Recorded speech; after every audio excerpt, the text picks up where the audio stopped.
নমস্কার, Assam prime network থেকে আমি ইন্দ্রাণী আপনাদের স্বাগত জানাচ্ছি। আসামে বসবাসকারী প্রত্যেক বাঙালি হলো ভূমিপুত্র। বরাক উপত্যকা বঙ্গ সাহিত্য ও সংস্কৃতি সম্মেলন প্রজন্মের পর প্রজন্ম ধরে আসামে বসবাস করে এ রাজ্যের সার্বিক বিকাশ তৎপরতায় অন্যতম অংশীদার দুই উপত্যকার বাঙালি জনগোষ্ঠীও যে ঐতিহাসিকভাবে এখানকার ভূমিপুত্র, সে দাবি আবারও উত্থাপন করল বরাক উপত্যকা বঙ্গ সাহিত্য ও সংস্কৃতি সম্মেলন।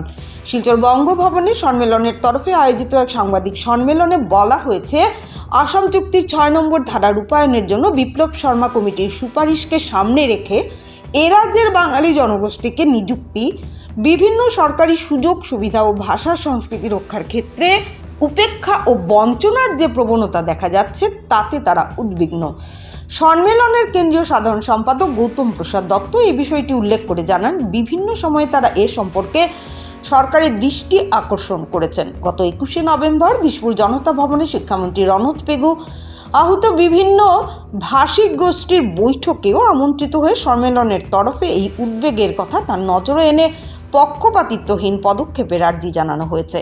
বরাকবঙ্গের সাধারণ সম্পাদক গৌতম প্রসাদ দত্ত জানান, বিপ্লব শর্মা কমিটি রাজ্যবাসীর অভিমত সংগ্রহের জন্য 2019 সালে যে আহ্বান রেখেছিলেন তাতে সাড়া দিয়ে সম্মেলনের তরফে লিখিত অভিমত পাঠিয়ে ঐতিহাসিক সব তথ্য তুলে ধরা হয়েছিল।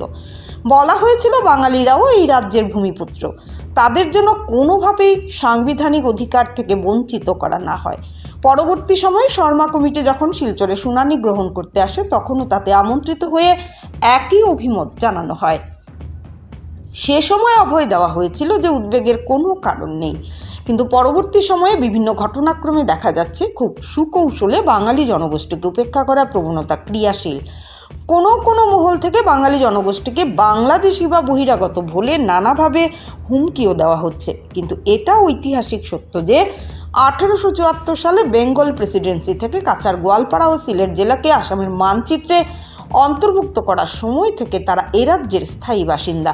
তাই আজ তাদের উত্তর প্রজন্ম, যারা এ রাজ্যে বিভিন্ন প্রান্তে ছড়িয়ে আলো হাওয়া রৌদ্রে বেড়ে ওঠে, সবার সঙ্গে শান্তিপূর্ণ সহাবস্থান করে কল্যাণজঙ্গে অংশীদার, তাদের পরিচয় নিয়ে সন্দেহের আবহ তৈরি করা রাজ্যের পক্ষে মঙ্গলকর হবে না। গত 21শে নভেম্বর বরাকবঙ্গের কেন্দ্রীয় সভাপতি ও সাধারণ সম্পাদকের পক্ষে শিক্ষামন্ত্রী আহত বৈঠকে উপস্থিত থেকে কেন্দ্রীয় কমিটির সদস্য সব্যসাচী রুদ্রগুপ্ত বরাকবঙ্গের অভিমতের কথা জানিয়ে শিক্ষামন্ত্রীর হাতে লিখিত স্মারকপত্র তুলে দেন। ওই স্মারকপত্রে বলা হয়েছে, বিগত 48 বছর ধরে সম্মেলন বাংলা ভাষা সাহিত্য সংস্কৃতি চর্চা বিকাশ পাঠদান এবং 1961 সালে আসাম সরকারি ভাষা আইন সংশোধনী অনুসারে বরাক উপত্যকায় বাংলা ভাষার অধিকার সংরক্ষণে নিরলসভাবে কাজ করার পাশাপাশি প্রতিবেশী ভাষিক গোষ্ঠীগুলোর সঙ্গে সৌহার্দ্যপূর্ণ সম্পর্ক রেখে তাদের ভাষা শিক্ষা ও সাহিত্য চর্চায় উৎসাহ প্রদান করে আসছে। গত 8ই নভেম্বর শিক্ষামন্ত্রী রণত পেগু লিখিত আহ্বানে সাড়া দিয়ে সম্মেলন শিলচরে কেন্দ্রীয়ভাবে ভাষা গৌরব সপ্তাহ উদযাপন করেছে। ওই অনুষ্ঠানে সম্মেলনের প্রতিনিধি ছাড়াও অসম সাহিত্য সভা, মণিপুরী সাহিত্য পরিষদ, বিষ্ণুপ্রিয়া মণিপুরী সাহিত্য পরিষদ, ডিমাসা সাহিত্য সভা ও হিন্দি সাহিত্য সমিতির প্রতিনিধিরা উপস্থিত থেকে মত বিনিময় করেছেন। ওই অনুষ্ঠান থেকে পরিষ্কারভাবে বলা হয়েছে, সবার সম্মিলিত প্রয়াস ছাড়া এই রাজ্যে পরিপূর্ণ উন্নতি সম্ভব নয়। এ প্রসঙ্গে রাজ্যের বিভিন্ন স্তরে বিদ্যালয় এবং মহাবিদ্যালয়গুলোতে বাংলা ভাষা শিক্ষার ক্ষেত্রে যে সমস্যা দেখা দিয়েছে তার আশু সমাধানে শূন্য পদগুলোতে বাংলা ভাষা শিক্ষক নিযুক্তির দাবি রাখা হয়েছে। শিক্ষামন্ত্রী এই দাবির উত্তরে এক্ষেত্রে প্রয়োজনীয় পদক্ষেপ গ্রহণের আশ্বাস দিয়েছেন। তিনি অভয় দিয়ে বলেছেন, সার্বিকভাবে কোনো জনগোষ্ঠীর আবেগ আহত হয় সরকারের তরফে এমন কাজ করা হবে না। এদিনের সাংবাদিক সম্মেলনে কাছাড় জেলা সমিতির সভাপতি সঞ্জীব দেব লস্কর এ রাজ্যে বাঙালি বসবাসের ঐতিহাসিক প্রেক্ষাপট তুলে ধরে বলেন, বাঙালি জনগোষ্ঠী যেখানে সদর্থক মনোভাব নিয়ে এ রাজ্যে কাজ করছেন, সেখানে তাদের সাংবিধানিক এবং অন্যান্য সরকারি আইন অনুসারে প্রদত্ত অধিকার করা উচিত হবে না। এদিন অন্যান্যদের মধ্যে উপস্থিত ছিলেন বরাক উপত্যকা বঙ্গ সাহিত্য সংস্কৃতি সম্মেলনের সম্পাদক উত্তম কুমার সাহা, মিলন উদ্দিন লস্কর, আশিস চৌধুরী, সুবীর রায় চৌধুরী, মানিক চক্রবর্তী, পরিতোষ চন্দ্র দত্ত, দীপক সেনগুপ্ত, অনিল পাল প্রমুখ উপস্থিত ছিলেন।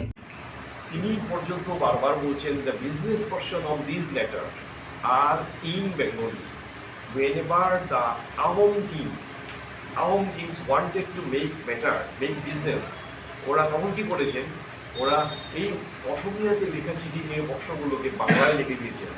যেমন যেখানে সন্ধি করবেন বা থ্রেটেনিং দেবেন, যেমন বলছেন যে একটা চিঠি এরকম শুরু হয়েছে যে আমার রাজ্যের কিছু লোক ভবনিয়া হই আপনার রাজ্যতে কমাইয়াছি, এতিয়া আমি আমার রাজ্য পুনরায় ফেরত পেয়েছি। এখন আপনাকে আমি অনুরোধ করছি, এই যে পর্যন্ত অসমীয়াতে বলেই বলছেন যে আপনি ওই এদেরকে ফেরত দেবেন, এই ফেদেলা এবং আরো দুই যে বরকটকি এদেরকে ফেরত দেবেন। যদি না দেন, এই জায়গাটা পুরোপুরি বাংলাতে সেই চিঠিগুলোতে লেখা, যদি না দেন তাহলে কি হবে সেটা নিজের চোখে দেখিবেন। এই যে ব্যাপারটা না, এবং কাছাড়ের রাজা কৃষ্ণচন্দ্র, গোবিন্দচন্দ্র এই দুজনেই কিন্তু আহোম রাজদরবারেও বাংলায় চিঠি লিখেছেন, আর ফোর্ট উইলিয়ামে এবং সিলেটের রেসিডেন্সকে চিঠি লিখেছেন, সমস্ত বাংলাতে রয়েছে চিঠি। এতে একটা জিনিস প্রমাণিত হচ্ছে, মধ্যযুগে এটা একেবারে এস্টাবলিশড ফ্যাক্ট ছিল যে কাছাড়ের মানে আসামের এই দক্ষিণাঞ্চলে কিন্তু বাংলাটাই ছিল অফিসিয়াল ভাষা। এখন আমরা এটাতে আরও একটা জিনিস সংযোজন করেছি যে ব্রহ্মপুত্র উপত্যকা যে বলা হচ্ছে যে অসমীয়া ভাষার একেবারে কোড এরিয়া, এটাও কিন্তু ঠিক ঐতিহাসিক সত্যের উপর প্রতিষ্ঠিত না। কারণ যে বর্ডার অঞ্চলটা গোয়ালপাড়া এবং এই অঞ্চল থেকে আরম্ভ করে যে মৌলিক ভারতের সংখ্যাগরিষ্ঠ ভাষাভাষী মানুষ বাঙালি, এ রাজ্যেও দ্বিতীয় বৃহত্তম ভাষাভাষী মানুষ বাঙালি।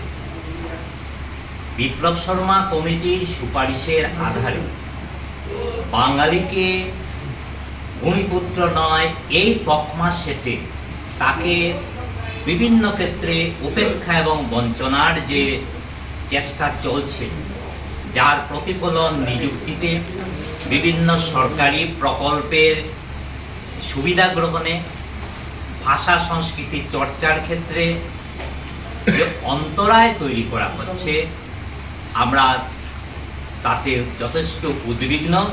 আমরা আবার দাবি জানাচ্ছি, ভূমিপুত্রের সংজ্ঞা নির্ধারণে এমন কোনো পদক্ষেপ সরকার নেবেন না যা রাজ্যে নূতন করে একটা অশান্তির কারণ হতে পারে।